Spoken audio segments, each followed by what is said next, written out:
Assalamualaikum warahmatullahi wabarakatuh. Kembali lagi bersama saya Dwi dalam channel Dwi Prabowo,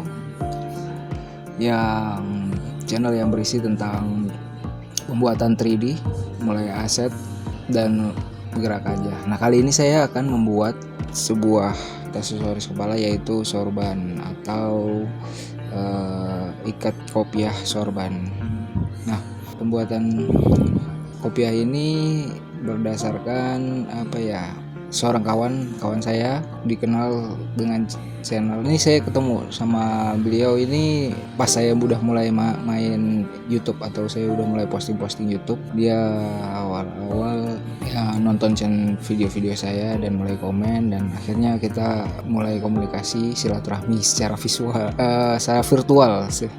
Komunikasi secara virtual. Saya belum pernah bertemu dengan Mas Abstrak Channel. Dia asli Kudus. Salam Mas Abstrak. Nih requestannya saya buatin konten. Nah, Mas Abstrak ini minta dibuatkan sorban 3D ya, mungkin untuk keperluan komunitasnya atau kelompoknya, saya kurang tahu. Jadi saya menyetujui untuk membantu buatin kopiah 3D-nya seperti itu. Ini saya buat malam ini juga ya, maksudnya hari Senin tanggal 7. Mungkin video YouTube-nya saya upload tanggal 8 untuk memenuhi biar bisa dibilang channel saya lebih rutin reguler untuk memposting tiap minggunya gitu. Bicara mengenai kopiah atau sorban ini ya, sebetulnya kopiah ini adalah salah satu, mungkin saya bisa dibilang budaya fashion dunia yang berkembang dari jauh-jauh berabad-abad silam, seperti itu, yang berkembang di wilayah Timur Tengah dan sekitarnya. Itu bahkan pada periode 400 sampai 600 Masehi sudah diperkenalkan, disebut Vaikeolis, yang dipakai oleh tentara Bizantium, seperti itu, yang sekarang merupakan Turki modern, yang dulunya adalah merupakan Turki gitu, wilayah yang berkembang di abad ke-10 di provinsi Kapadosia ya, seperti itu. Nah, ini saya membuat sorban ini tidak ada tendensi apa-apa, atau ibaratnya tidak ada maksud lain, hanya membuat aja, berkreasi, dan sedikit memberikan pengetahuan umum mengenai sejarah salah satu fashion di dunia yang berkembang gitu. Nah, sorban ini sebetulnya menarik nih, bisa dibilang, karena dia bukan lagi mewakili sebuah identitas, tapi bisa juga dibilang ini adalah identitas juga, kan bingung kan. Nah, kalau dalam kajian filsafat ada istilahnya filsafat modern, disebutnya fashion statement ya, dimana sebuah fashion itu mewakili atau merepresentasikan apa yang siapa pemakainya, seperti itu. Nah, kenapa saya bisa bilang begitu? Yang pertama, sorban kalau dalam Islam itu merupakan yang sudah tradisi yang dikonfirmasi atau sunnah mukadah, seperti itu, yaitu membungkus kepala dengan cara yang bermacam-macam, yaitu dengan topi kecil dan dililit-lilit kain yang tanpa dijahit, seperti itu. Nah, kenapa saya bilang menjadi fashion statement juga, karena ada macam-macam nih. Kalau misalnya bagi kaum Sayyid atau keturunan Nabi Muhammad di wilayah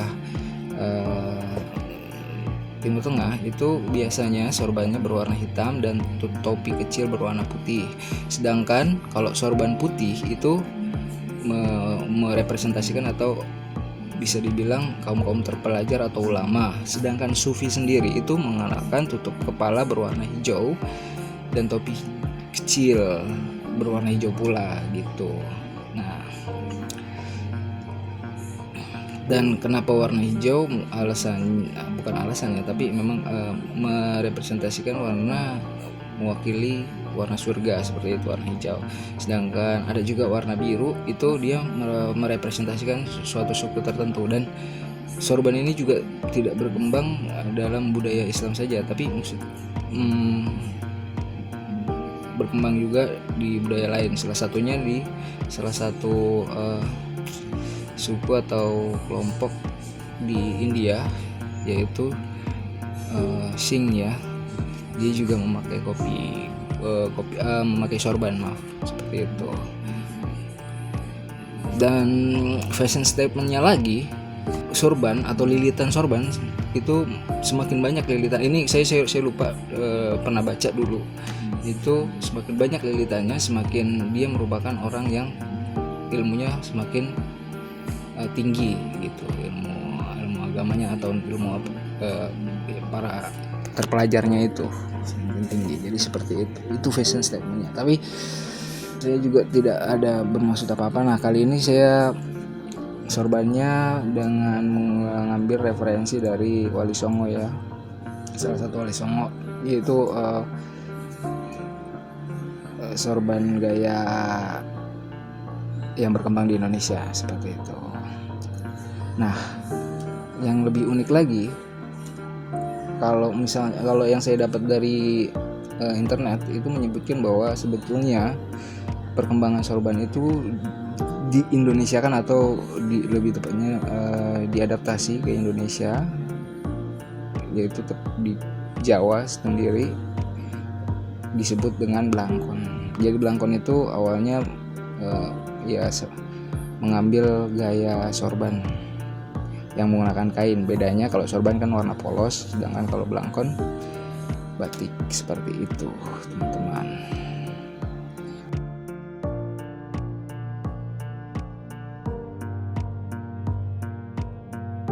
Jadi ya, mudah-mudahan bermanfaat.